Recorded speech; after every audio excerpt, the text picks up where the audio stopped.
Cette photo est celle d'un exploit devenu légendaire. Pour la première fois dans l'histoire de l'humanité, un drapeau flotte sur un sommet de plus de 8000 mètres, l'Annapurna. Il est brandi par un Français de 30 ans, Maurice Herzog.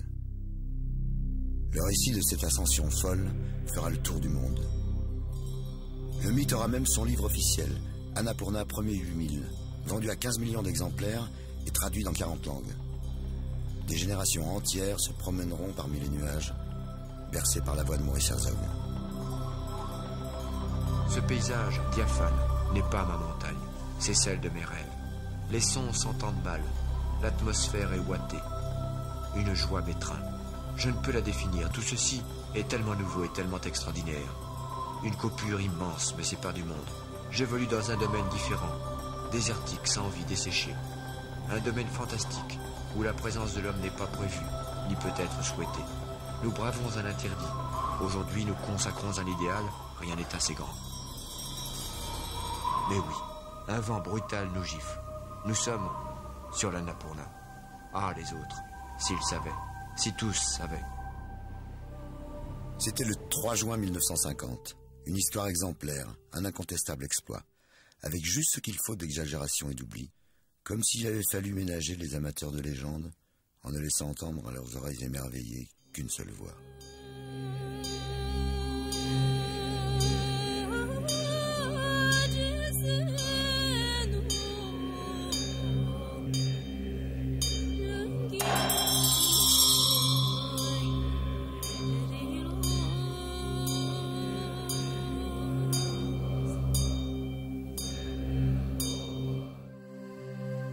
Depuis le début du siècle, la conquête de l'Himalaya est un objectif crucial pour les pays occidentaux. Il ne s'agit pas seulement de sport, mais bien de politique. Le prestige national est au bout du piolet, comme si l'alpinisme était la prolongation de la guerre par d'autres moyens. Entre 1920 et 1940, plus de 30 expéditions tentent de s'élever sur un sommet qui dépasse les 8000 mètres. Les Britanniques sont de loin les plus entreprenants, avec une vingtaine d'expéditions.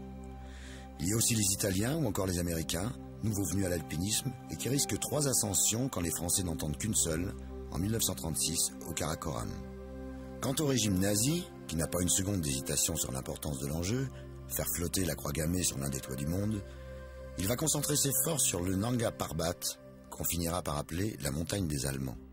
Dans cette première moitié du XXe siècle, aucun des plus hauts sommets n'est conquis, et personne ne connaît exactement le nombre des alpinistes morts sur les versants de l'Himalaya.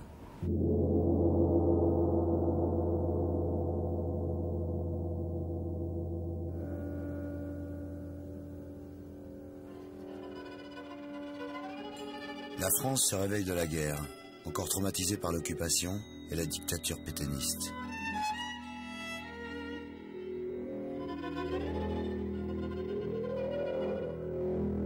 Victorieuse, elle n'en subit pas moins la pénurie et le rationnement.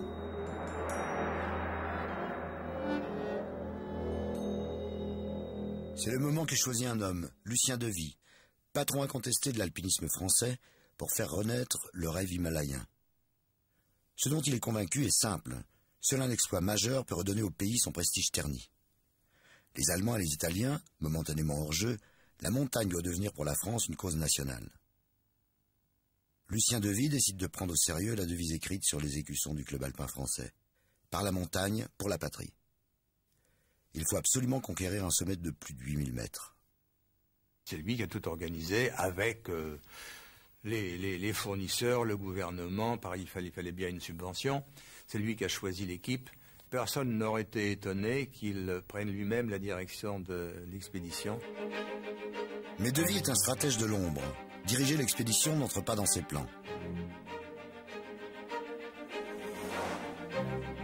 Aussi échafaude-t-il tranquillement, depuis Paris, son projet himalayen, pour trouver ensuite dans un tout autre monde la force de frappe de son expédition. Chamonix. Chamonix est alors la Mecque mondiale de l'alpinisme. C'est là que s'est créée en 1823 une des premières compagnies de guides et la plus prestigieuse de toutes. Ces guides ne ressemblent guère à Lucien Devy. Lui incarne l'alpinisme amateur, qui n'est pratiqué à l'époque que par des bourgeois fortunés et disponibles, alors que les guides sont souvent des fils de paysans, issus de la vallée, et qui ont trouvé dans ce métier l'occasion de gagner plus d'argent qu'à la terre. Les 3 meilleurs d'entre eux ont moins de 30 ans. Ils ne sont pas de la vallée, mais ont fait le choix d'y vivre et Chamonix les a adoptés. L'écho de leurs exploits est arrivé jusqu'aux dirigeants parisiens. Gaston Rebufat cache sous un aspect nonchalant une volonté de faire qui lui a permis d'être le plus jeune diplômé et guide de l'histoire de l'alpinisme.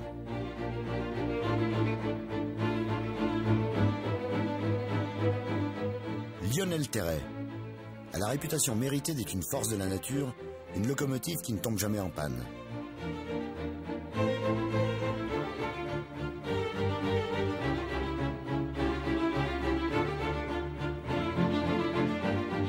Et enfin le plus prodigieux des grimpeurs, Louis Lachenal, qui constitue avec Lionel Terray la plus prestigieuse cordée de l'époque. Face nord des Dreux, Grande Jorasses, face nord du Cervin, Eiger, Lachenal, Terray, Rebufat ont vaincu toutes les grandes parois des Alpes et souvent dans des temps records. Ils ne se sentent investis d'aucune mission rédemptrice et la montagne qu'ils aiment ne constitue pas un champ de bataille. Mais Lucien de Vie a bien choisi. Ce sont les 3 étoiles montantes de l'alpinisme français. Ils savaient qu'en leur proposant la montagne des montagnes, ils accepteraient avec enthousiasme. Sans doute savait-il aussi que les 3 hommes, disciplinés par habitude, ne contesteraient pas son autre choix, pourtant surprenant. Le choix pour diriger une telle aventure d'un amateur issu du même monde que lui. Maurice Herzog. Il est diplômé d'HEC, dirigeant d'entreprise et cadre des institutions alpines. Pour Lucien de Vie, il représente en plus jeune un parfait alter ego. Ce que De Vie ne veut pas répéter, c'est l'erreur du Karakoram, en 1936, quand le chef de l'expédition de l'époque, Henri de Ségogne, avait dirigé les opérations en se tenant à l'arrière des cordées d'assaut. Cette fois, il veut un chef, un patron capable de participer à l'ascension. En fait, il se méfie des guides, de ces professionnels dont il se dit que la prudence leur interdira cet engagement total qu'exige la victoire. À l'expérience, au talent, voire au génie d'un Lachenal, il préfère sans hésiter l'enthousiasme et la détermination d'un Herzog.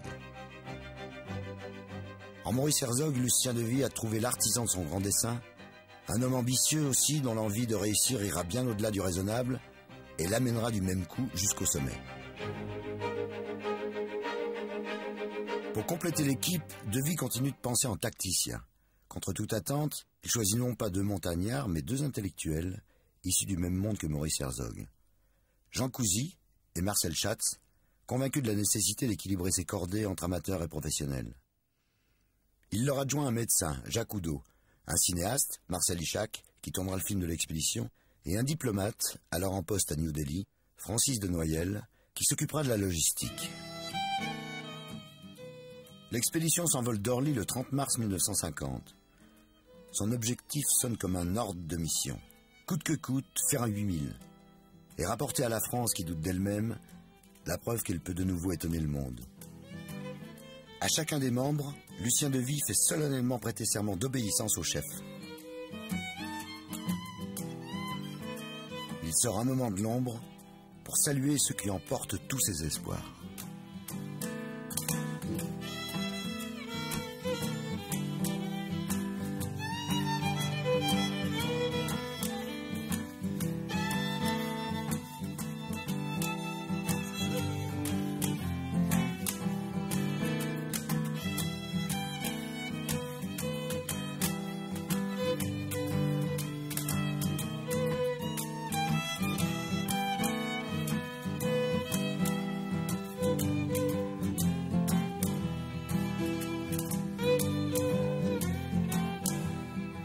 Sept jours après le départ de Paris, la voie ferrée se termine à la frontière du Népal.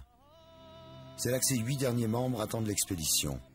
8 Sherpas, du nom de ce peuple de montagnards népalais, habitués au climat himalayen et aux plus hautes altitudes, et dont le savoir-faire s'est depuis longtemps révélé indispensable dans les expéditions en haute montagne. En 1950, c'est de Noyelles qui les a tous recrutés à Darjeeling. Foutarquet était à l'époque âgé de 28 ans. En fait, nous avions l'habitude de travailler avec les Anglais. Mais pour nous, les Anglais n'avaient pas un très bon équipement. Les Français, eux, nous avaient donné à mettre ce que eux-mêmes portaient. Ça, c'était très bien.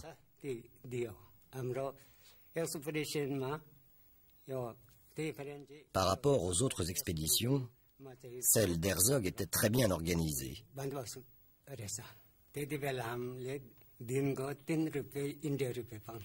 À cette époque, nous étions payés 3 roupies indiennes par jour et avec une roupie, on pouvait s'acheter l'équivalent de 16 poulets.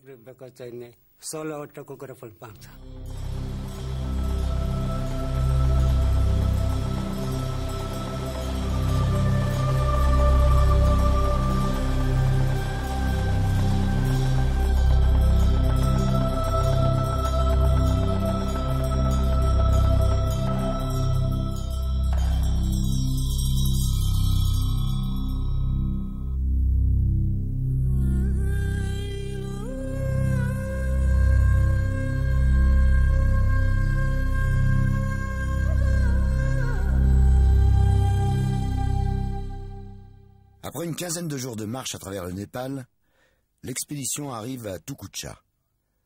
Le choix de ce village, comme premier camp de base, est la dernière décision stratégique de Lucien Devy. Pour augmenter les chances de succès, il a en effet fixé non pas un, mais 2 objectifs de plus de 8000 mètres. Le Dholagiri et l'Annapurna, 2 sommets voisins qui dominent le village. Choix discutable aux yeux des guides, car les obligeant à courir 2 lièvres à la fois, dans un pays où les cartes sont par ailleurs fausses.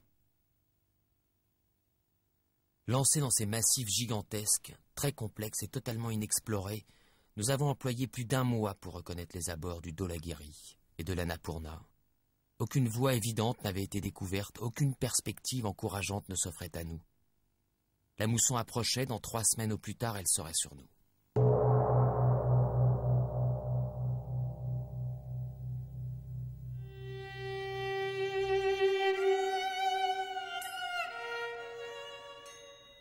Fastidieuse, exténuante, cette double exploration préparatoire contraint chacun à s'interroger sur son rôle et celui des autres. Ils ont l'air si à l'aise dans leur égoïsme. Entre nous, nous n'avons pas d'élan, seulement des politesses nécessaires. Quelle hypocrisie. Alors je vis, je me dépense, je donne et je reçois. Mais ici, nous ne sommes pas du même bord. Ici, nous sommes réunis pour faire un 8000. Qu'importe le reste.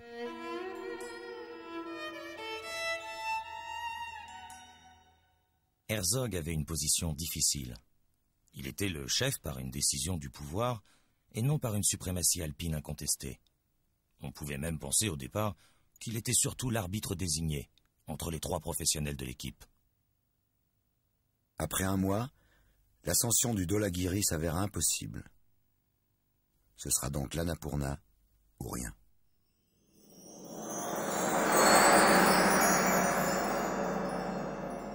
Il ne nous restait que quelques jours avant la mousson pour équiper et gravir entièrement une paroi glaciaire inconnue. Ceci nous amena à suivre un itinéraire extrêmement dangereux. Je considère encore aujourd'hui que nous avons eu une chance inouïe.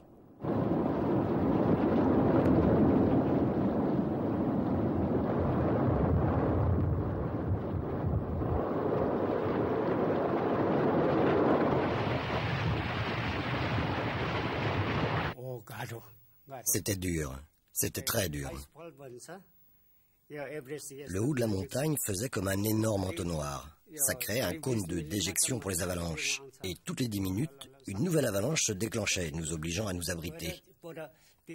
Vers le sommet, ce n'était pas très dangereux, mais au milieu, entre le camp 1 et le camp 3, c'était très dangereux. En Himalaya, les risques physiologiques sont considérables, car la raréfaction de l'oxygène peut provoquer sur l'organisme des lésions terribles.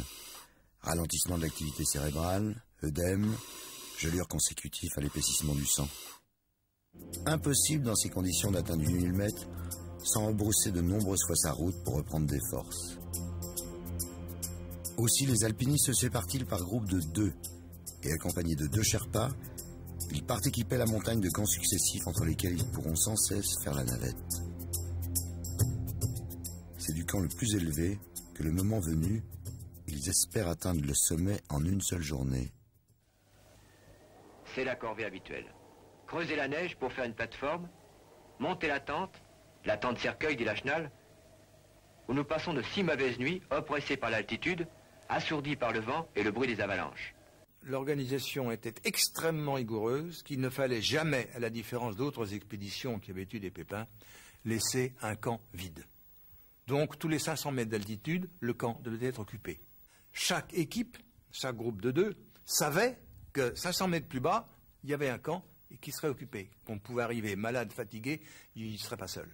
Il y a une question de méthode qui a sauvé la vie de tout le monde. Le travail s'effectue sans oxygène. Il épuise littéralement les alpinistes et les oblige constamment à redescendre dans les camps inférieurs pour récupérer. Lucien Devy ne s'était pas trompé sur Maurice Herzog. En fait, il nous surprit. Très vite, nous ne fîmes plus de différence entre lui et nous, pour la résistance physique et pour la technique, tant en glace qu'en rocher. Il avait seulement moins d'expérience pour juger a priori les possibilités sur l'ensemble d'un itinéraire. Par ailleurs, il avait un sens très réduit de l'organisation. Très habilement, il orienta son rôle dans le sens qui lui convenait véritablement, celui d'un extraordinaire animateur. Les cordées se constituent au gré des rotations pour porter les camps toujours plus haut. Le 30 mai, Terray et Rebuffa montent installer le camp numéro 4. Du camp numéro 2, Maurice Herzog observe leur progression à la jumelle. Il leur faut 7 heures pour parcourir les 350 mètres de dénivellation. Le soir venu, Herzog estime qu'il reste encore 1000 mètres à parcourir jusqu'en haut et sans doute 2 nouveaux camps à installer. Dépend même de la solidarité des cordées. Herzog regarde Lachenal fixement et lui propose de venir avec lui. Lachenal n'hésite pas, se lève et le suit, comme s'il reconnaissait dans cette audace déraisonnable et sa propre passion et sa propre folie. Leur cordée est scellée, les 2 hommes partent dans la neige.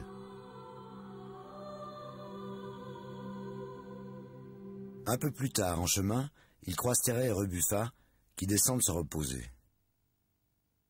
Nous montons, dis-je, sans hésitation. Quand nous redescendrons, c'est que le sommet aura été atteint. Et je sens que Lachenal est aussi résolu que moi. Les 2 autres nous souhaitent bonne chance, mais dans leur regard, je lis un doute. Je sais qu'il faut tout essayer jusqu'à la limite des possibilités. Mais je commence à être sceptique sur la réussite. La montagne n'était pas encore assez équipée et en moi-même, je pense qu'Herzog et Lachenal se bercent de douces illusions. Terray a du bon sens, mais il sous-estime Herzog, ou plutôt sa détermination à vaincre la cime à n'importe quel prix. Au matin du 2 juin, 2 que leur soumet Herzog. Installer le camp numéro 5 à 7500 mètres, puis tenter directement le sommet dès le lendemain. Les risques sont tels que les Sherpas préfèrent redescendre au camp numéro 4. Il ne nous reste que la parole des 2 alpinistes qui, pour avoir été ensemble jusqu'au bout, n'ont pas pour autant le sentiment d'avoir accompli la même ascension. 3 juin. Les premières lueurs de l'aube nous trouvent cramponnés au mât du camp 5. Nous avons déjà bien du mal à sortir des sacs de couchage et à en retirer nos chaussures. Elles sont complètement durcies par le gel. À 6 heures, nous nous mettons en route, heureux de laisser derrière nous ce cauchemar. Il fait très beau, mais aussi très froid. Chacun de nous vit dans un monde intérieur fermé. Je me méfie de ma pensée dont l'activité est très ralentie. Je me rends parfaitement compte de l'état déficient de mon intellect. La marche est épuisante. Chaque pas est une victoire de la volonté. Lachenal se plaint de plus en plus de ses pieds. On risque de se geler les pieds. Crois-tu que cela vaille la peine? Si je retourne, qu'est-ce que tu fais? Je continuerai seul. J'irai seul. Mon camarade avait besoin que cette volonté s'affirmât. Il n'est pas le moins du monde découragé. La prudence seule, la présence du risque lui ont dicté ses paroles. Sans hésiter, il choisit. Alors, je te suis. Je vais enfin dire ce que je pense de la conquête même du sommet. Que mes souvenirs diffèrent parfois de ceux de Maurice Herzog, c'est normal quand on pense à l'état de tension dans lequel nous avons tenté le sommet et à la véritable débandade qui suivit immédiatement la réussite. J'ai depuis refusé des propositions d'éditeurs qui voulaient obtenir de moi un livre de revendications. Ce n'est pas pour adopter ce ton ici. Il y a divergence, c'est tout. Herzog était illuminé. Marchant vers le sommet, il avait l'impression de remplir une mission et je veux bien croire qu'il pensait à Sainte-Thérèse d'Avila. Mais j'estimais que s'il continuait seul, il ne reviendrait pas. C'est pour lui et pour lui seul que je n'ai pas fait demi-tour.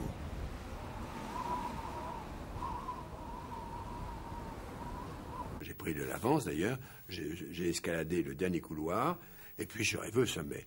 Et puis Lachenal est arrivé peu après, et s'est posé sur une pierre, une petite pierre, juste en contrebas du sommet, et c'est de là que les fameuses photos ont été prises.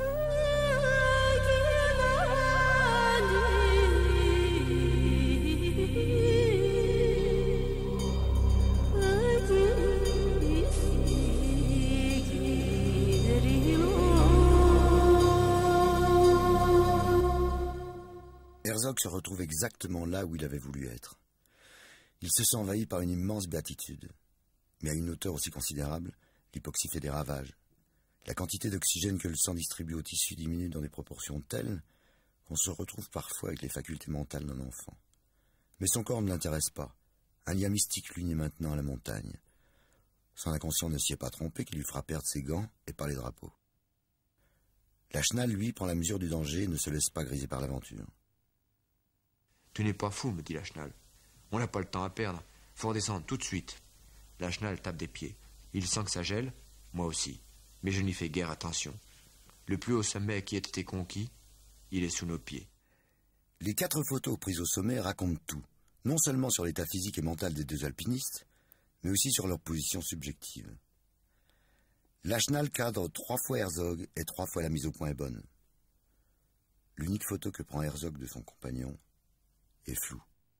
Lachenal, loin d'organiser son triomphe pour la postérité, est blotti contre un rocher pour ne pas perdre trop de calories. Herzog est debout, sans gants, offert au vent. Pour moi, ça avait une signification gigantesque. Je sentais que ma vie allait basculer. Jusque-là, je le dis dans le bouquin, je vivais, et à partir de là, j'existais. C'est un peu différent. Je me faisais un nom. Tout ça était trouble, inconscient. Mais je le sentais. Je sentais qu'il allait y avoir quelque chose d'extraordinaire qui allait changer complètement ma vie. Mais entre-temps, Lachenal n'en pouvait plus, il est parti. Pour moi, c'était une attitude banale, pour ne pas dire un peu médiocre. Je savais que mes pieds gelaient, que le sommet allait me l'écouter. Pour moi, cette course, c'était une course comme les autres, plus haute que dans les Alpes, mais sans rien de plus. Si je devais y laisser mes pieds, l'Annapurna, je m'en moquais. Je ne devais pas mes pieds à la jeunesse française. Lachenal écrira ses mots définitifs. Cette marche au sommet n'était pas une affaire de prestige national. C'était une affaire de cordée. Telle fut leur divergence. Herzog s'est envolé vers le sommet. Lachenal y est monté pas à pas et en pensant qui plus est à la descente. Une fois là-haut, presque tout restait à faire, pour survivre en tout cas.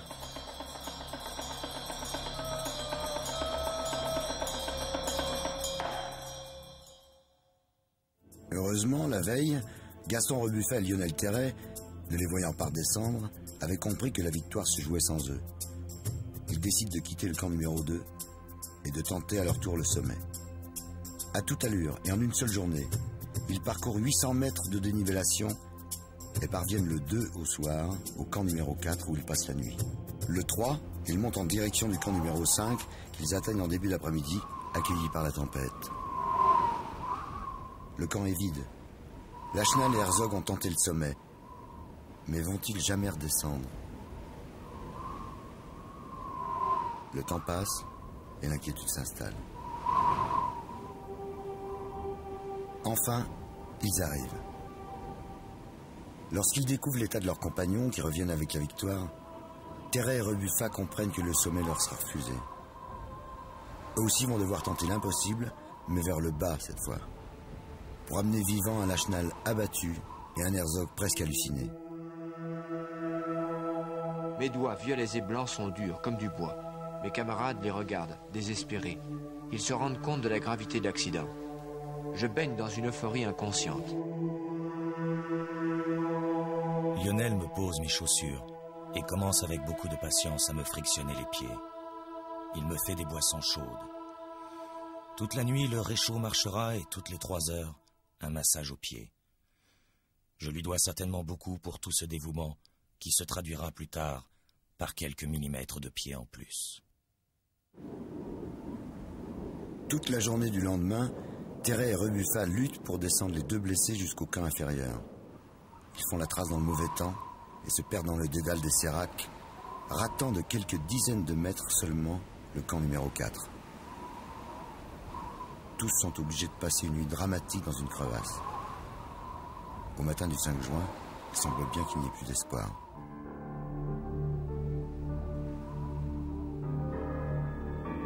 Je suis absolument à la dernière extrémité. Terray est près de moi. Je lui souffle. Lionel, je vais mourir. Rabuffa et Terray sont complètement aveugles. Lachenal a les pieds gelés et cela ne va pas sans altérer son équilibre nerveux. Il veut dévaler ce glacier droit en bas.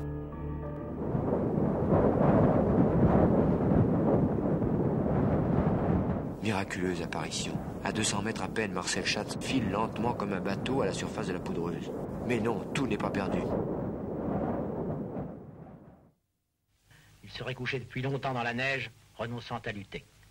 Ces premiers mots sont pour nous dire, on vous rapporte une belle victoire. Nous avons fait l'Annapurna, Lachenal et moi, avant-hier, mais j'ai les pieds et les mains gelés. C'est au tour de Lionel Terray, soutenu par Antarquet.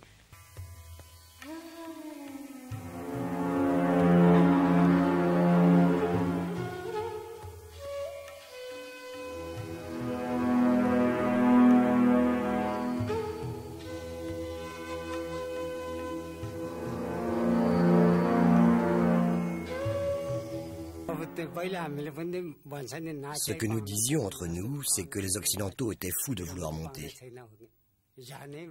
Là-haut, il n'y avait rien à trouver. Ni or, ni diamants, ni perles. En y allant, on risquait sa vie. Alors on ne comprenait pas pourquoi ils voulaient grimper. Chez Maurice Herzog, 20 doigts sont morts, 10 orteils chez Lachenal. Terray et Rabuffa souffrent d'ophtalmie solaire. Cousy et Schatz sont anéantis par l'altitude. Des alpinistes, seuls les Sherpas restent valides, et c'est à eux qu'incombe la tâche de descendre les blessés depuis le camp numéro 2.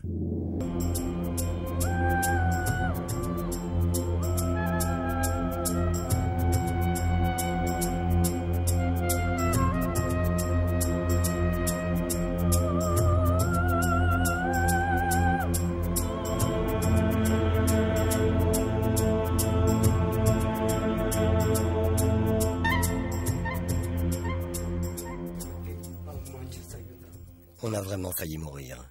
Herzog était grand et costaud, et en le portant 10 à 15 minutes, on avait le sang qui montait dans la bouche. Mais on l'a transporté comme ça à tour de rôle, jusqu'en bas. La traversée du pont sur la Kali se fait également sur le dos d'un Sherpa. C'est certainement pour moi le moment le plus pénible de mon évacuation. Le pont n'est pas assez large et mes pieds touchent les chaînes de chaque côté. On me dépose pleurant sur le bord du sentier. On me laisse littéralement tomber pour aller chercher le chef.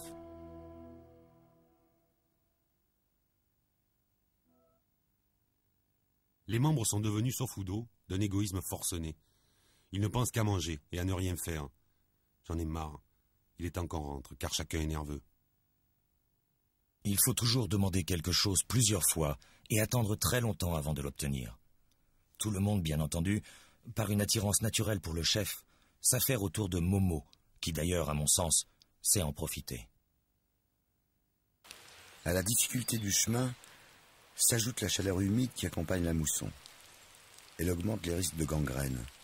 C'était son expression, il opérait à la demande. C'est-à-dire qu'à partir du moment où les doigts de pied comme des mains commençaient à être nécrosés, il enlevait avec ses instruments les parties nécrosées. Si bien que peu à peu, il ne restait plus grand-chose. Alors, donc ça se faisait matin et soir, sur le long du chemin.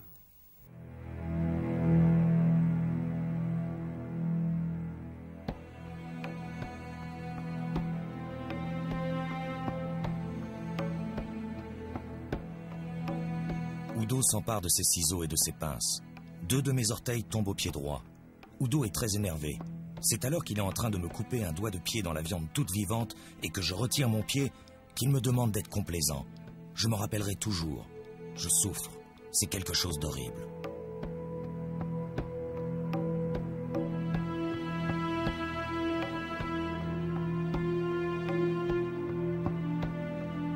Le rêve que nous avions vécu se dissipe peu à peu, dans un affreux mélange de douleur et de joie, d'héroïsme et de bassesse, de soleil et de boue. de grandeur et de mesquinerie, nous sommes lentement redescendus sur terre. Après 4 semaines d'un périple épuisant, l'expédition atteint enfin la gare de Natanwa. Malgré son extrême faiblesse, Maurice Herzog décide de se rendre à Katmandou et d'assumer la visite prévue de longue date au Maharaja pour lui remettre un présent offert par le président de la République. Il se sépare d'une partie de l'expédition, et notamment de ses 3 guides, qui ne souhaitent pas l'accompagner dans ce qu'il considère comme des mondanités inutiles. Herzog part avec Udo, Noyel et Ishak. Et nous avons eu droit au dernier grand durbar de l'histoire du Népal. Un grand durbar, c'est comme un défilé du 14 juillet, à peu près la même chose. C'est-à-dire que toutes les unités militaires, à cheval, à pied, etc., défilent devant vous avec leurs drapeaux, leurs fanfares. Et c'était assez extraordinaire. Et le Maharaja m'a présenté donc les troupes Gourkha, qui étaient l'essentiel de l'armée népalaise. Il était très fier d'ailleurs de me les présenter. Le Maharaja décore Herzog pour sa bravoure de la valeureuse main droite Gourkha. De tous les alpinistes membres des cordées d'assaut de l'Annapurna, il sera le seul à recevoir les honneurs du Népal. Ses compagnons, qui l'attendent à New Delhi pour reprendre l'avion, s'impatientent. Après 3 mois d'expédition, ils sont pressés de rentrer chez eux. Sans doute ne veulent-ils pas se dire comme Herzog que leur vie a basculé. Sans doute aussi n'ont-ils pas mesuré l'importance de l'exploit qu'ils viennent d'accomplir. Nous nous disions, avec le docteur Udo, qu'est-ce qu'on va bien pouvoir raconter d'intéressant? Ishak veut faire des conférences à la salle Pleyel sur le modèle de Paul-Émile Victor, mais nous n'avons rien à raconter. Bon, on a fait le sommet, bon, puis après, ils sont blessés, il n'y a rien de passionnant dans tout ça. Qu'est-ce qu'on va bien pouvoir raconter au public français? Le public, lui, ne se pose pas toutes ces questions. On lui a annoncé des héros, il les attend. Le premier hommage est celui du gouvernement, représenté par André Maurice, secrétaire d'État à la jeunesse et au sport. Vous avez réalisé un exploit dans des conditions telles que nous en sommes infiniment fiers. On peut dire que vous avez réalisé cet exploit à la française. Vous avez apporté à notre pays un peu plus de gloire encore. Vous nous avez, une fois de plus, vous et vos compagnons, par votre exploit, montré que nous avions raison de faire fond sur la valeur du français. Et au nom du gouvernement tout entier, je tiens à vous dire nos très vifs remerciements. Tous les participants à l'expédition vont recevoir sous quelques jours la médaille d'or de l'éducation physique et des sports. Quant à vous, messieurs, j'ai à vous décerner une plus haute distinction encore. Je vous fais chevalier de la Légion d'honneur. Est-ce que la France avait besoin de héros à cette époque-là, parce que la guerre n'était pas loin derrière? Est-ce que ça manquait de succès ici ou là? Je ne sais pas, mais c'est un fait que nous avons été très surpris du bruit fait autour de l'expédition. On nous a pris pour des héros. Nous étions tout sauf ça, nous étions des grimpeurs et des explorateurs ravis d'avoir découvert un pays nouveau. À l'Élysée, M. Vincent Auriol, de son côté, a reçu les membres de l'expédition française de l'Himalaya, conduits par les 2 héros de l'Annapurna, Herzog et Lachenal. Lucien Devy est satisfait. La première partie de son plan a parfaitement fonctionné. Reste maintenant à en assurer la seconde, tout aussi importante, et pour laquelle il a pris quelques précautions. Avant leur départ, il a en effet prévu de contrôler le récit de tous les membres de l'expédition et leur a fait signer une lettre par laquelle ils s'engagent à céder l'ensemble de leurs droits artistiques et littéraires à la Fédération française de la montagne. Les éditions Artaud avaient, disons, un contrat préalable qui leur garantissait qu'un livre serait écrit, on ne sait pas encore par qui, qu'un livre serait écrit et que pendant un certain nombre d'années, je crois que c'est 5 ans, ils avaient l'exclusivité de ce texte. Et qu'il n'était pas admis, de notre côté, d'écrire un autre livre, ni aux membres de l'expédition, ni au comité de l'Himalaya lui-même. C'est ainsi que nous avons tous signé des contrats pour abandonner les droits de ces livres et nous interdire d'en publier un sans autorisation. Par ce biais, Lucien Devy assied l'autorité exclusive de la Fédération française de la montagne sur la communication de l'expédition. Il s'assure que la formidable aventure n'aura qu'une seule voix. Par ailleurs, il a passé un contrat d'exclusivité avec le Figaro et Paris Match, qui lui garantit que cette première mondiale aura tout l'impact qu'elle mérite. Très vite, l'engouement du public dépasse et de loin toutes ses espérances.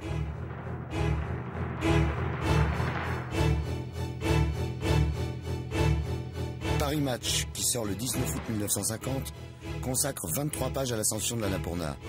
L'hebdomadaire triple son tirage. Sans surprise, c'est à Maurice Herzog qu'on demande d'écrire le livre de l'expédition pour les éditions Artaud, et c'est sur son lit d'hôpital qu'il le dicte au cours d'un séjour où il doit subir de nombreuses opérations chirurgicales. L'ouvrage va remporter un phénoménal succès mondial. Traduit dans 50 pays, il s'est vendu à ce jour à 15 millions d'exemplaires.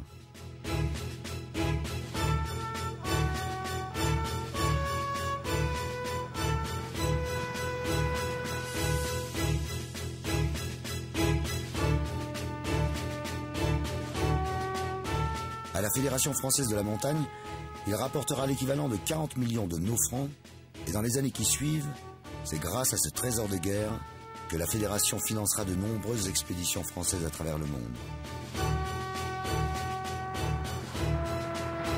Le film que Marcel Ichac a tourné sur l'Annapurna parachève la couverture médiatique de l'événement qui atteint la dimension d'un mythe. La première a lieu dans une ambiance de gala. Le tout Paris vient applaudir les héros. En prime, il découvre avec curiosité le chef des Sherpas, Ang Tarkay, dont on a organisé le voyage depuis le Népal pour qu'il participe à la consécration. En 33 représentations, le film attirera plus de 100 000 spectateurs et au fil des mois, les différents protagonistes, multipliant les conférences en province et dans le monde, feront partout salle comble.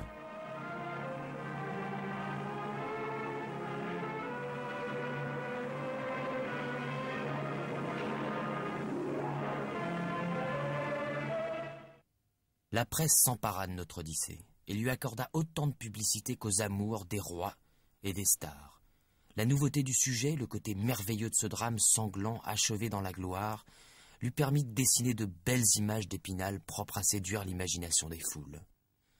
L'ignorance générale de la géographie fit même croire au plus grand nombre que nous avions vaincu le plus haut sommet du monde, alors que c'était seulement le plus haut sommet du monde jamais escaladé. Et il est hors de doute que notre renommée a été en partie bâtie sur cette confusion. Oubliant délibérément la notion trop abstraite de victoire d'équipe, et afin de cristalliser l'intérêt des lecteurs sur le personnage traditionnellement fabuleux du chef, les journaux élevèrent Herzog au rang de héros national, les autres membres de l'expédition, Lachenal compris, étant relégués dans des rôles de simples comparses. Tous ceux qui avaient participé à l'expédition furent fêtés, mais le rôle exact joué par chacun dans l'ascension comme dans la descente passa en effet aux pertes et profits de la légende. Une montagne, un homme. Le face-à-face était gaulien. Il suffisait à combler l'opinion. En d'autres temps, le général de Gaulle lui-même n'aimait-il pas citer ce qui était devenu le message de l'Annapurna ? Là où il y a une volonté, il y a un chemin.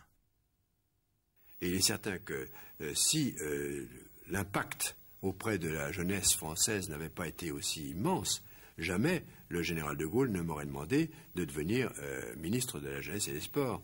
Or, c'est ce qu'il a fait. Et il m'a dit, je vous demande, je vous charge même de la mission de réinsuffler un idéal à la jeunesse française.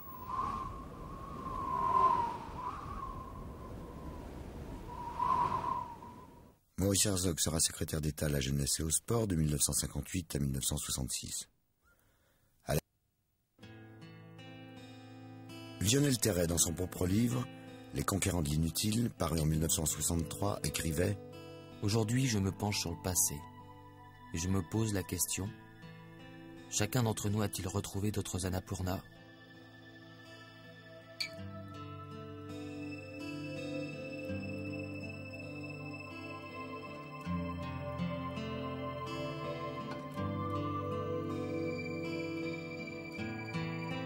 Gaston Rebuffat reprendra son métier de guide. Il se consacrera à l'écriture de livres et à la réalisation de films dédiés à la montagne.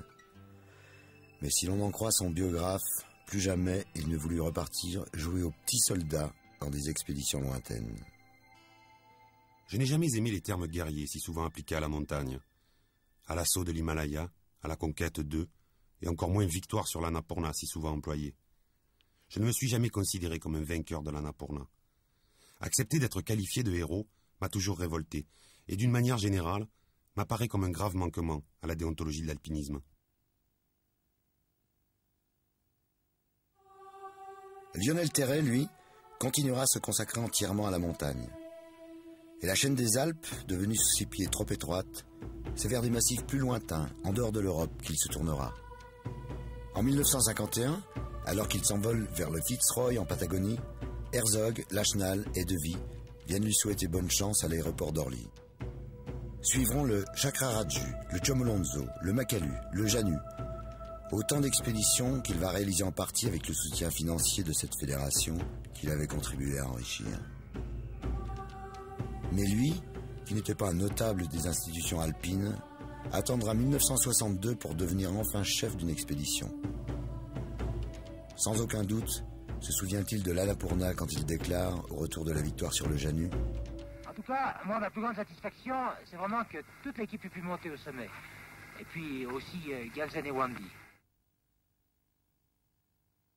Quant à Louis Lachenal, enfin, il ne connaîtra jamais d'autre Annapurna. Louis n'était plus le virtuose génial que nous avions connu.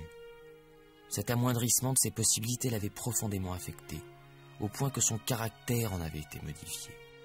Lui, à qui un privilège du sort avait épargné la lourdeur et la maladresse naturelle de l'homme, se sentait comme pris sous une chape de plomb. Ainsi, alourdi, l'alpinisme ne lui a pu apporter cette sensation d'avoir trouvé une quatrième dimension, une légèreté céleste, qu'il procure parfois lorsqu'on danse aux frontières de l'impossible.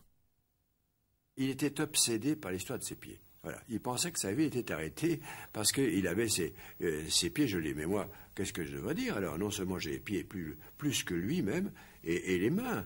Et je n'ai pas raté ma vie pour autant. Vous comprenez? Il y avait là une sorte d'obsession qui est pénible et qui transparaît dans tous ses écrits.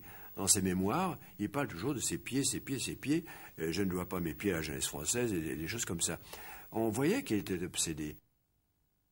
Pour d'autres, vivre, c'est se pencher sur des livres, peindre ou donner des ordres. Cela peut se faire avec les pieds coupés. Pour moi, vivre, c'était choisir une montagne, choisir son défaut et sentir les rugosités du granit sous la plante des pieds. Chaque phalange enlevée emportait un peu d'espoir. Ces mots douloureux, Louis Lachenal les lança sur le papier dès la fin du contrat d'exclusivité qui le vouait au silence, en commençant la rédaction d'un texte dans lequel il voulait donner sa version de l'Annapurna. Mais sur ce texte, il n'écrivit jamais le mot fin. Lachenal n'est plus. Dans cette vallée de Chamonix que, en tant que guide et moniteur de l'école de ski, il avait tant parcouru, Louis Lachenal a trouvé la mort au fond d'une crevasse. À Chamonix, où une chapelle ardente a été dressée, Maurice Herzog a commencé la veillée funèbre que devaient continuer ses compagnons de l'Annapurna. C'est donc dans un simple accident de ski que Louis Lachenal est mort en novembre 1955. Découvrant l'existence du livre, Lucien De Vie, la plume à la main, en fit aussitôt une lecture critique, sans doute moins sensible à l'émotion que Maurice Herzog. Et quand, sur la partie consacrée au sommet, Lachenal écrit « J'estimais que si Maurice continuait seul, il ne reviendrait pas.